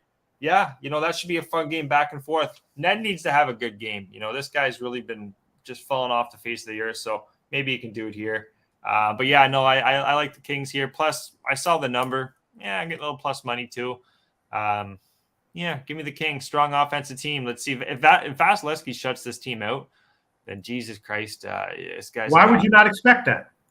It's because the Kings have come off of a 6-1 loss against Pittsburgh and a 4-3 loss. It was on the road. They were just tired, bad spots. They've had plenty of time to rest. Practicing probably like they're coming off 2 losses. They've been a good hockey team, Pete. Everything I've seen from them, they can score from a lot of angles. Again, it's against Vasilevsky, who's really good, but Cernak too. I didn't bring this up defensively. He could be out, questionable. I'm seeing for Tampa Bay. So, all right. This is I'm gonna take him, but I understand. Tampa Bay, they got a top 3 line. We've seen what they've done all year. They're 2-time Stanley Cup champs. So. Well, this is very valuable analysis for me, Mr. Gokster. I'm going to have it in my brain going forward for the next few weeks and months. I was leaning Kings team total under, but it's a big juice. It's like minus 150 or 160. So I'm going to hold off on it officially for now. But some interesting comments coming in here on this game. All right, let's move on. Last game on the card, and then we'll get to NBA. Vegas and San Jose. Vegas on a back-to-back. Popped Toronto last night. I believe Aiden Hill is going to be in goal for Vegas. He's been okay so far, though, right? Yeah. What do you think about Aiden Hill in general? And then San Jose, I don't know. A terrible team that is fadeable, even as a huge dog against a team that outclasses them and has motivation. But maybe they're not as awful as we thought. They won 2 out of the last 3. Now they're back home. Vegas is a big favorite, but not in the minus 200 range. Lower than that. Again, Hill and goal for Vegas, and on a back-to-back off a win. What do you think about this one? I think San Jose is getting a little slowly but surely getting better. 3-0 win against Philadelphia is a good sign. Anytime your team gets a shutout, that's a good sign, Pete. And Philadelphia was a good hockey team coming into that game. I'm going to be leaning towards the unders here. Stat for you, 2-6 for San Jose in the first period. So a lot of first period unders for San Jose. But another thing is, Pete, I'm looking at their money line. Their first period money line, I believe they're first place. They're 5-0 to the first period. They're 5-0-3 to the first period money line. So they're a solid team early. And you got Vegas on a back-to-back. Aiden Hills look good. Reimers in net. I think we're going to see a low-scoring game. One thing, though, San Jose, it could be maybe I wouldn't say a spot for San Jose, but they have only won, Pete, 5 of the last 23 matches between these two teams. So Vegas has had their number since they came in the league. But Aiden Hill, back-to-back. You also have a 96% penalty kill in San Jose, Pete. They got their special teams are fine. They're early. They've been good in the first period. 2-6 to the under, 5-0-3. Maybe even a San Jose first period money line. I wouldn't talk anybody off. But I think no goal in the first 10 minutes, Pete. Even first period under 1.5. I'm going to take the no goal in the first 10, though. Could be a little risque. Actually, you know what? Scratch that. I'm going to take the first period under 1.5. Just in case, San Jose do get like a goal, say in the first couple minutes on Vegas. I do, and Aiden Hills look good. And there's another thing Eddie Euler just brought up. Aiden Hill did play with the Sharks, as a backup as well. Now, and I don't think they don't have the firepower like, say, the Rangers do against Georgiev, where I think they can light him up. So, and defensively, you have a solid defense, in my opinion, with Vegas in front of Aiden Hill. So I think this can be an under spot here, Pete. I'm going to go first period under 1.5 plus 105 as an official play here on the card. Okay, I'll get to the comments and the money. But first, Ricky Levine says, trust me, Kings are not good. First game back. They lose tonight against Winnipeg. Trust me, Ricky Levine says. Hey, Ricky Levine, trust me. They ain't playing Winnipeg tonight, Ricky. Come on, Ricky Levine. They ain't playing Winnipeg Thursday there, Paisan. They got Winnipeg Thursday. They ain't playing Winnipeg. What are you talking about? Trust you, they lose to Winnipeg. They ain't playing Winnipeg tonight, Ricky. Come on. Ricky, just kidding around. Great comment, Ricky Levine. I hear you. I agree with the sentiment. Just would switch in Tampa Bay for Ricky Levine. All right, now let's look at the money and everything here for the Vegas game. Yeah, extremely teeny as of right now. Line value on Vegas according to Sports Insights. Interesting. Yeah. 6-2 to the under too. 6-2 to the under first period. 44% of the tickets on Vegas, but only 26% of the cash on Vegas. But nevertheless, Sports Insights indicates teeny line value on Vegas, despite the bigger bets coming in on San Jose. Interesting stuff. And everything on the under. 75% of the tickets and 80% of the cash on the under in the Vegas game. What'd you say? Is it 6.5 still, Pete? Because it smells like an under. I think it's an under. I think it's an under. That whiff in the air. It's an under here in this Vegas San Jose game. It just you're right. Actually, Pinnacle, it's down to 6 at plus money, but yeah, I'm sure 6.5 is still available. Yeah, I think this one does go under. I'm going to take first period though. 6-2 to the under San Jose. They're also 5-0-3. Aiden Hill's been fine. 3-1 win to Vegas. They didn't expend too much energy there. That's exactly what I thought would happen in that game against Toronto. So see if we can hit another one here. Under 1.5 first period plus 105. Eddie Euler, like in the under, got a better line than what you can get now. Shout out to Eddie Euler. Yeah, man, I might take an under here. Yeah, Eddie Euler liking it. Oh, he said they lose tonight. Win against Winnipeg. Oh, that was my mistake. There we go. Okay. No, I have it the way around, but let's go. Let's go. All right, let's go. That was my mistake. All right, going trying to make a brisk pace here. All right, yeah, I guess I'm going to hold off on this one. Yeah, but the under is very tempting. All right, so let's review everything. Ron Crawford, spreadsheet play of the day, Buffalo. Mike M, pimp slap play of the day, Tampa Bay Lightning. A lot of leans I got. The only official play is Arizona Columbus over 6 -172. Boston team total under 3.5 -125. Colorado team total under 3.5 -145. Calgary team total over 3.5 -119. Seattle team total over 3.5 plus 101. That's it for me officially. Mr. Gogster, review your official plays in this show. All right, let's rock, guys. Dallas money line plus 130 tonight. We're gonna go a three-way. Minnesota over Montreal minus 125. Devils and the Red Wings. Both teams to score in the first period plus 145. Rangers on the money line here. I like them in the bounce back despite being against Colorado. Gorgiev's in net. Pittsburgh, Calgary. Bit of cold feet on this one, but I'm gonna still play it. Both teams to score in the first period plus 150. Again, both teams to score plus 120. Buffalo, Seattle, first period. Vegas, San Jose, first period under 1.5 plus 105. LA Kings, money line plus 110, Pete. And the Arizona, Columbus, both teams to score plus 120. We got 9 plays. This is a big card. But all this plus money, we go 5 and 4. Sure. We're going to come out on top. Even a 4 and 5, Pete, we could still come out on top. So. Sure. Wow. Interesting stuff. Great stuff, Mr. Ghoster. Love to talk to you a little bit more, but we got to move on to NBA with Trotwam. Mr. Ghoster, thanks so much for doing this once again. We'll see you next week. We'll see you next week, guys. Be good. Cash some tickets. All right. Here we go. NBA now. NBA, historically, I'm pretty good at NBA playoffs, but regular season, I usually pass on. I'm treading lightly this year, but changed up my strategy a little bit this year. And doing okay, hitting a lot of halftime plays though.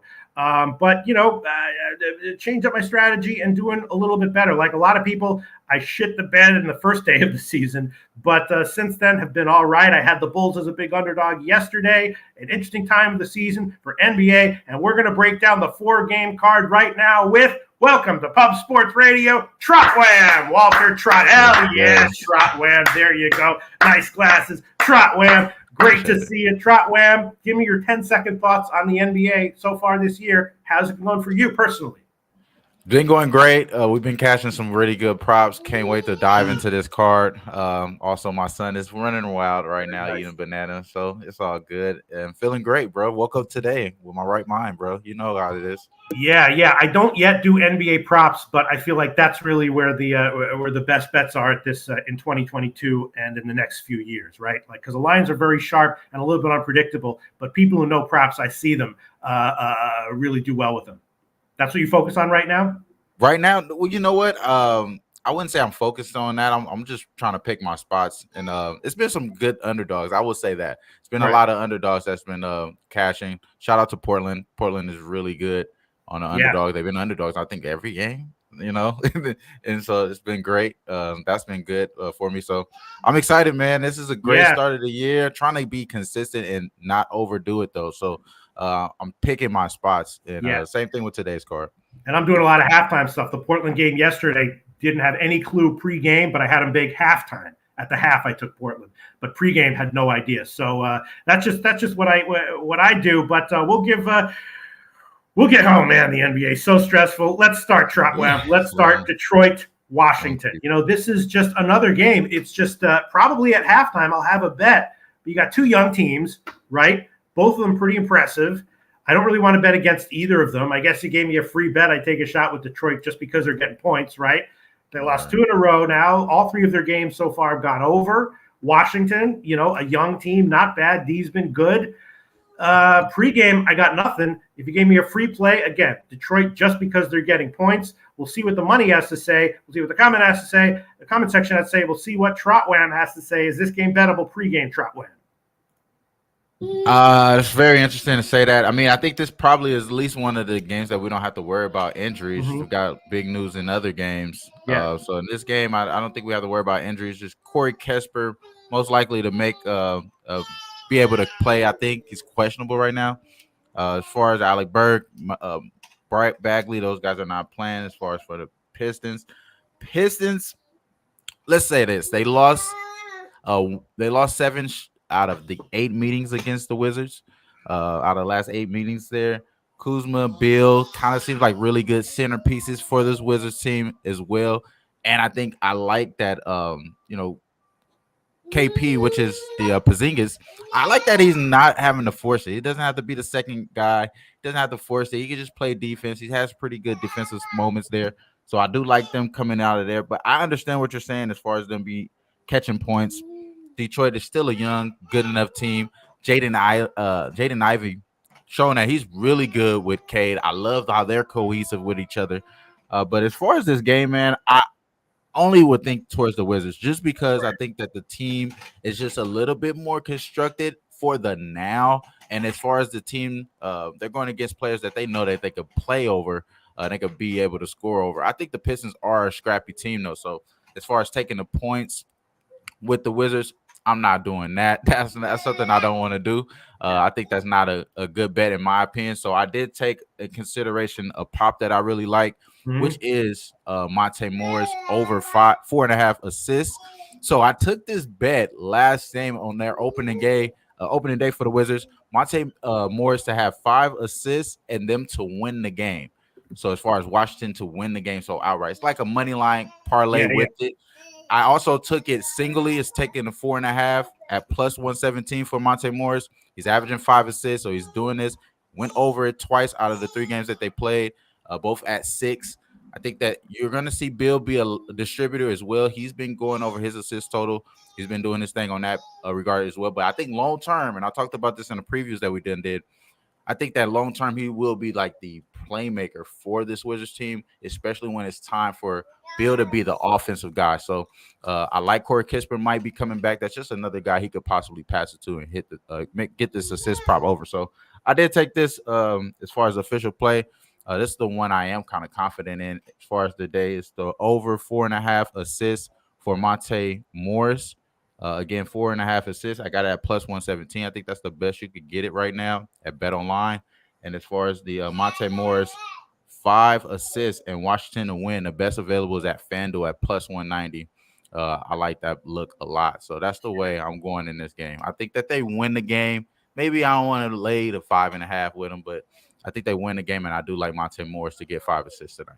Man, very, very nice. Yeah, I'm still just doing like first half, second half, and pregame sides totals and team totals. But if I had the time, I'd love to jump in and do what you do with all these kinds of props. As far as the money is concerned, Sports Insights indicates small line value with the Wizards. Not a huge shot there, although bigger bets coming in on Detroit. So about 80% of the tickets and about 60% of the cash on Washington. But small line value on Washington, according to Sports Insights. And the bigger bets coming in on the under, which doesn't necessarily mean that's the sharp side, but 55% of the tickets and 75% of the cash on the under. The Sean Murphy Journal says take the under. Don't see that much scoring. And then Woo Rizza says Pistons playing 0 defense, LOL. And, of course, all 3 of the Pistons games so far have gone over the total. What's your take on that? Are the Pistons playing 0 defense, or is that just kind of a first 3 games fluke? Trotwam? Sorry, guys. I had myself mute there. My apologies. Oh, okay. But yeah, I think the Knicks kind of shown that they're we're talking about the Pistons, right? Yeah. Yeah, I think the Knicks are kind of I think the Knicks are kind of legit, especially after yesterday. I think they're kind of legit. So I'm kind of giving the Pistons a discount. They got young players. I don't think they're gonna have great defense, but they could possibly have some better stretches in this game that they show that they have probably the better defense because of the built type of guys that they have.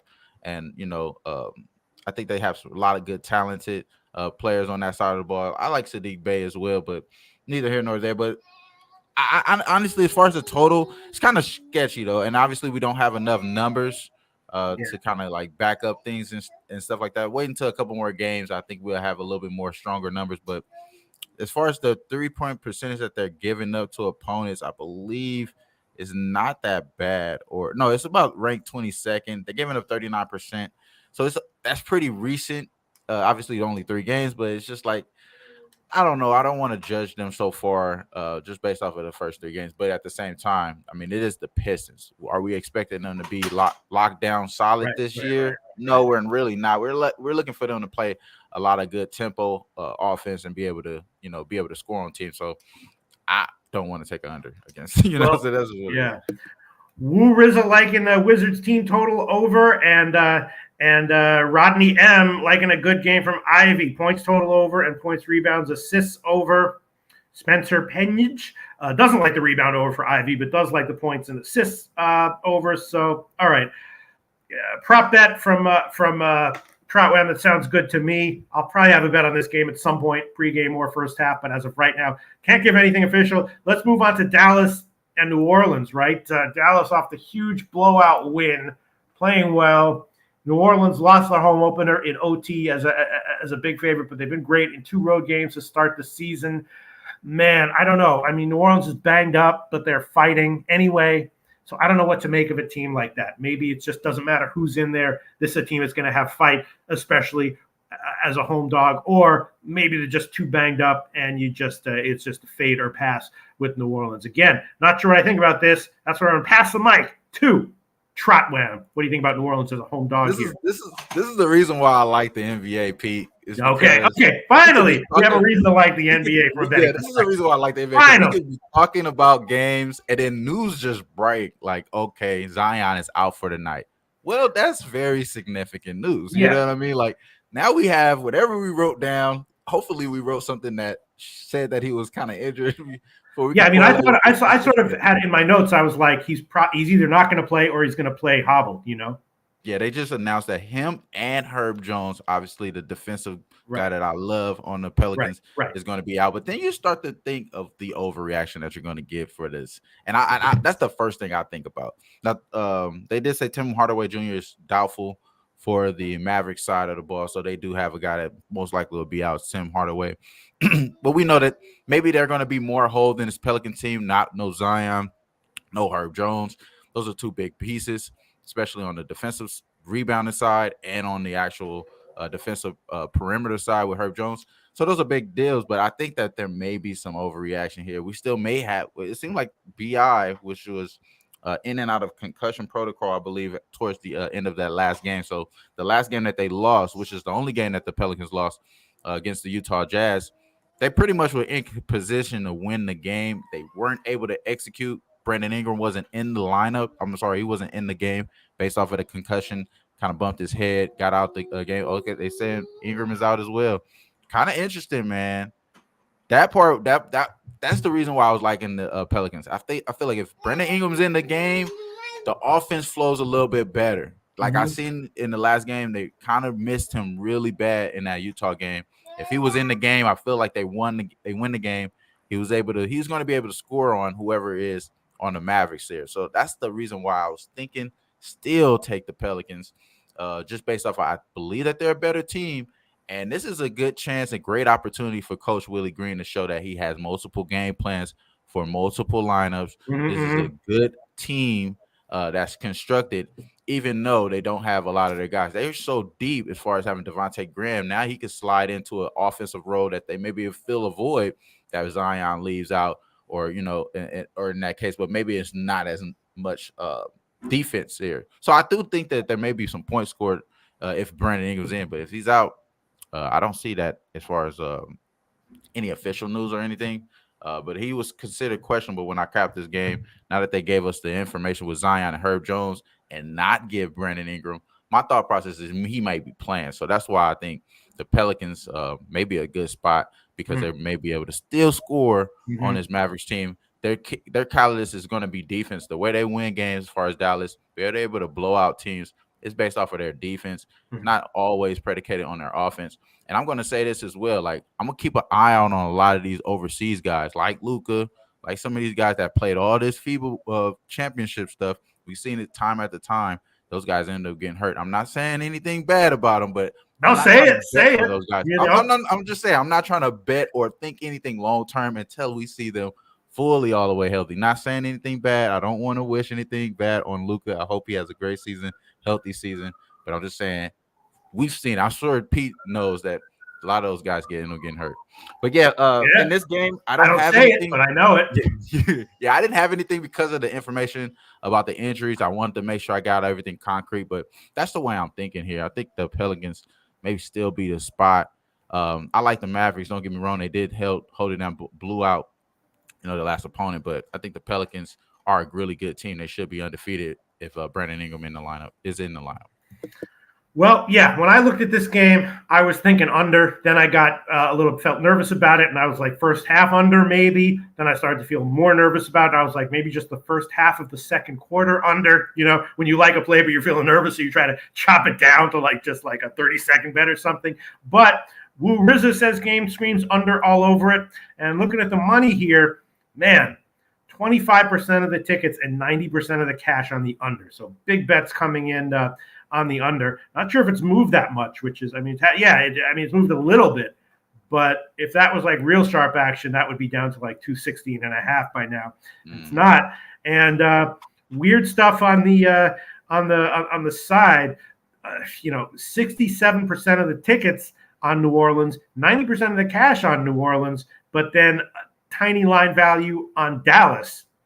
And a lot of those big bets on New Orleans, man, I don't know where that would be coming from. So with injury news, sometimes the bet numbers and the implied value can get a little bit screwy and then get more settled closer to tip off. But as of right now, all the money coming in on New Orleans, but very tiny line value on Dallas, and all the bets coming in on the under, although the line hasn't moved as much as you might expect with that kind of action, lopsided action on the under. And I was leaning under as well.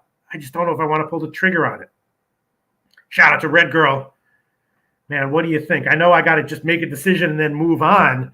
But Troutman, it sounds like you're kind of liking maybe points here. You wouldn't really like the under based on what you've been saying so far. Yeah, I think there's going to be some scoring, but again, it's going to lock all the way in what the status is for Brandon Ingram. Right. Once we figure that out, then we're like, okay, we have a little bit more of an open book. I love that we got the Zion news now. We're not going to see him. He had a hip contusion or something like that, so they said it was super minor. I thought he was going to most likely be the guy that's playing. I'm assuming Ingram is definitely out though, right? Well, Ingram had a concussion, but they said towards the end of yesterday that it wasn't a concussion and that he was cleared off of it. So he's a game time decision. He's questionable for today. Him and Zion. That was the reports before the end of the night. And now we got the confirmation that him, as far as Zion and Herb Jones, are out for the night. So those are something that just came in over the last 10 minutes. That one, that's pretty recent. But as far as Brandon Ingram news, last time I heard he was questionable, so that's kind of where I'm thinking that it may be one of those things that this is the reason why I haven't locked the bet in as far as with New Orleans, because I got to know who's going to be in the lineup before we make a bet. You know what I mean? We don't want to bet a 4 when it's 4.5 or whatever, 4 when it should be 7. You know what I mean? We want to get the 7. Yeah, I'm saying now that it's moved 6 points, 3 points on Pinnacle. Yeah. All right. I will. Damn it. I want to take the under so bad. I think I will. I'm just going to add it at the end of the show just to make myself feel a little bit better with it. But nothing official from you as of right now, right, Troutman? Yeah, nothing official. And I do think they do have Brandon Ingram out. I do see that now. Yeah, he's confirmed. I need money says it. Ingram confirmed out. Confirmed out. And shout out to DJ Big Boss in the comment section. Shout out to DJ Big Boss. Shout out to Red Girl as well. Shout out to Red Girl. And shout out to I Need Money, who confirms that, Ron Crawford, Ingram out. Definitely. Yeah, so many question marks. It's the reason why I haven't locked in anything here. So it may be something that I'll look into a little bit further on the next show. But for right now, it's a pass for me. Red Girl says Dallas all day. Yeah, I mean, Sports Insight says small line value on Dallas as of right now. All right, let's move on, and then maybe I'll add that at the end of the show. Clippers and OKC. OKC, same story for them, right? 0-3 straight up, but 2-1 against the spread so far. The last game they only lost ATS by a half point, and this one I was thinking that the Clippers still working in Kawhi, and I want to pull the trigger on OKC getting 9.5 here. Is that enough? I'm not exactly. I think it probably is. What do you think, Trotwam? Yeah, the home team in this matchup has won 6 straight times, so it's kind of the Thunder's turn if you think about it. No Paul George, no Marcus Morris. They're not going to have Josh Giddey or Shea Gilgeous-Alexander. That's not going to stop the guys from the Thunder to try to continue to play well and play tough. I think they've shown us, even the early start of this year, that they're going to play tough, covering spreads. As far as the Clippers, they're supposed to be deep here. This is supposed to be a John Wall type game, in my opinion. This should be a Kawhi type game, but does seem like Kawhi is being put on baby gloves. 22 minutes last game. Not sure how much he's going to play in this game either. So even if he does play, so it got to be thinking that this is too many points for OKC. And I mean, that's the only thing that it screams out to me. It's like it has to be too many points, and I have to think under in this game as well. But something is telling me that OKC is going to win this game, and not just like win and cover, just like win this game and probably do it in like a pretty good fashion. That they're up early in the game, so I probably should want to take a pregame here. But I don't know. Like I've been seeing a lot of games start off that have these larger spreads.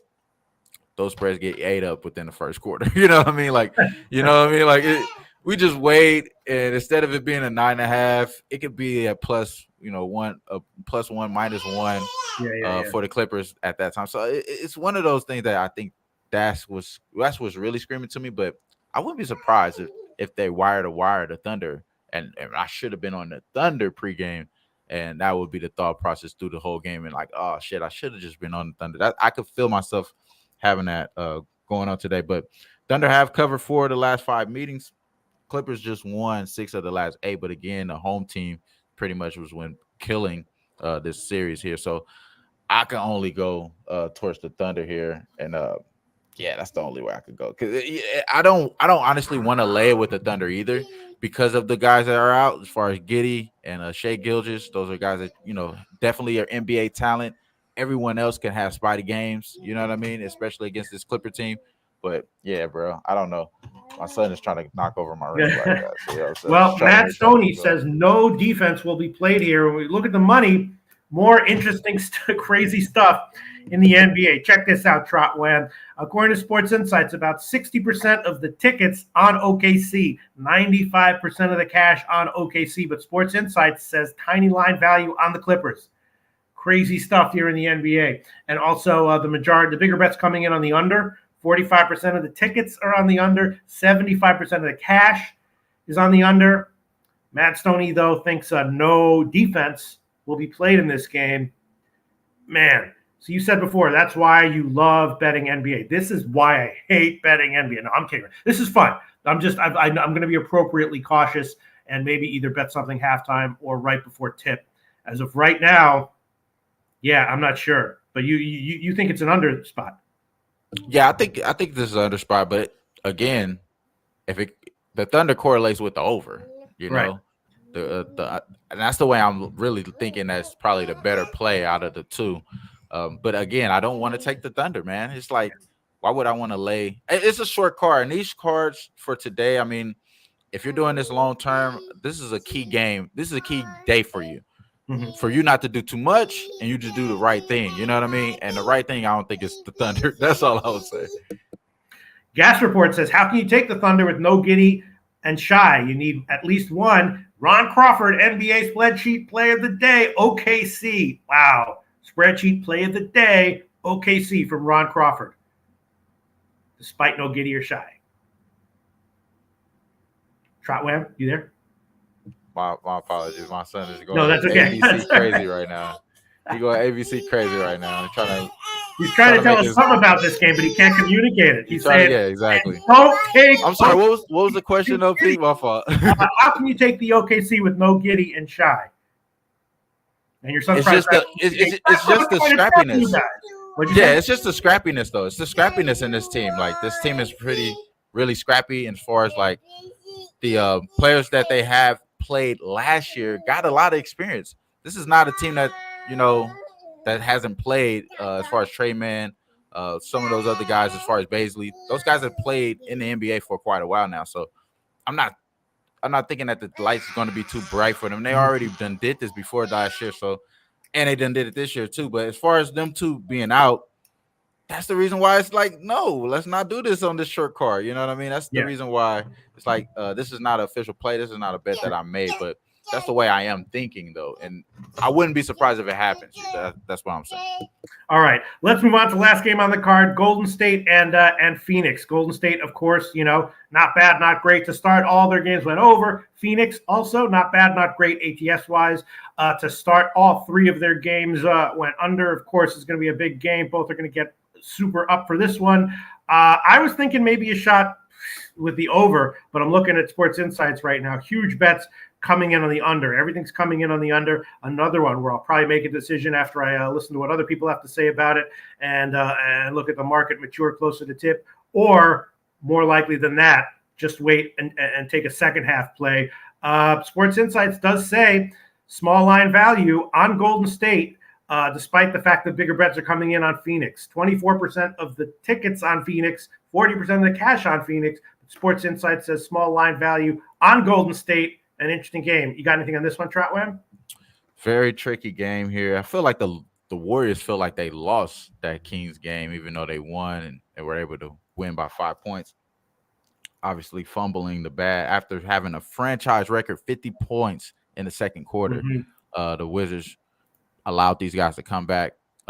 It was one of those things. It's kind of on Steve Kerr having his the younger guys kind of go out there to live and die in the NBA type of feel. Wanted them to get a real taste of it. Like, what are we doing here? Like, are we taking this serious, Steve Kerr? Are we playing around? Because you got your veteran guys with ice baths pretty much damn near, and you got to put them back in the game to finish the game out. It's kind of terrible, bad look for them. This game couldn't happen at the best time for them, I think, though. This is a game I feel like they hold it down and put the foot to the Suns and pretty much, solidify that they're the better team in the West, maybe even in the league. Jordan Poole, I could only see him going off today. As far as the guy, Steph Curry, and as far as Clay, I'm not sure about Clay, but Andrew Wiggins, I mean, we got to keep talking about him. Ever since the playoffs, we got to keep talking about him. He's kind of like the real defensive factor on both sides of the ball, as far as defensive and offensive player, X factor there. So I'm only thinking Wizards here. I'm sorry, the Warriors. I'm only thinking Warriors here. And the Suns, they just don't show me enough. I just can't see enough. As much as Devin Booker goes on these crazy performances, I'm always going to remember that he's not doing that every day. He's not going to do that every game. They need him to do that in order to beat teams like this. So I think the Warriors don't need Steph Curry to go off crazy today in order to win and beat this team. As far as the Suns, I'm not mad at anyone that likes the Suns early, though, because time will tell. As far as the Suns has just been the better first half or first quarter team out of the two. But as far as like the full game, third quarter comes in, I think the Warriors will put their, show that the legacy quarter for them.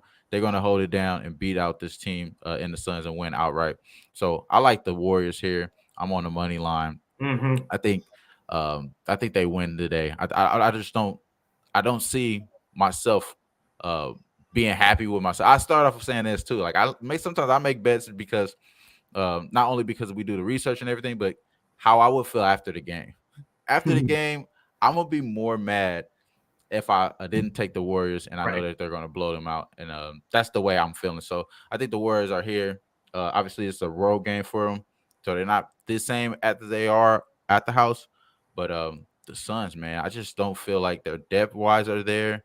I just don't feel like they have the guys to be able to compete with these type of elite talented teams. So again, I'm on the Warriors. I think that the Suns probably play really well, but it's CP3 or bust, and he's really looking old. This is probably one of the last couple of years that we're going to see him in the league. So, favorite now, Cliff Paul might be gone, man. Maybe stick it to the commercials. I'm gonna tail all you guys on this one. I think the way you're thinking about it is correct. G. Martinez, Warriors flip the switch game. Yeah. And G Martinez says Golden State going to take it seriously. Spencer Penijich says Warriors been playing with teams so far. Yeah, I think you can just throw it out, the 5-point win over Sacramento and whatever. And again, absolutely, Trotwam. I learned that very early in my betting career. One thing to think about, if I'm not sure about something, I'm like, if I don't bet it and it wins, how will I feel? Sometimes I'm like, it's okay. It was kind of smart to stay off.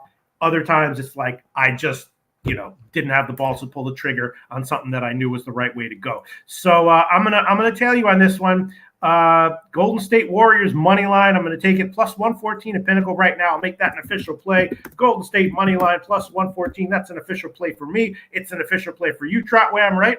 Yes, sir. What line did you get? I got it at plus 107. I think right now. Let me see where you're getting it. I'm seeing 114 at Pinnacle. 114. That's perfect. I'll take that. Yeah. All right, and let me see. Just looking around, and then man, I want to add on that. All right, and I'll add on the Dallas Pelicans under 218 now. So I missed a point there. These points definitely matter in the NBA, but I'll take it. Dallas Pelicans under 218 minus 105. That's the current line at Pinnacle as well. Line is definitely heading down. Take that one. I want to double up and take the first half as well, but I'll hold off. I won't do that. All right. Let's just quickly look at the comment section, see if anyone else has to say, especially if someone's saying that they like the Phoenix tonight. Let's see. G. Martinez saying that. No. Let me see. Looking at Rodney M. Chris Paul points total under.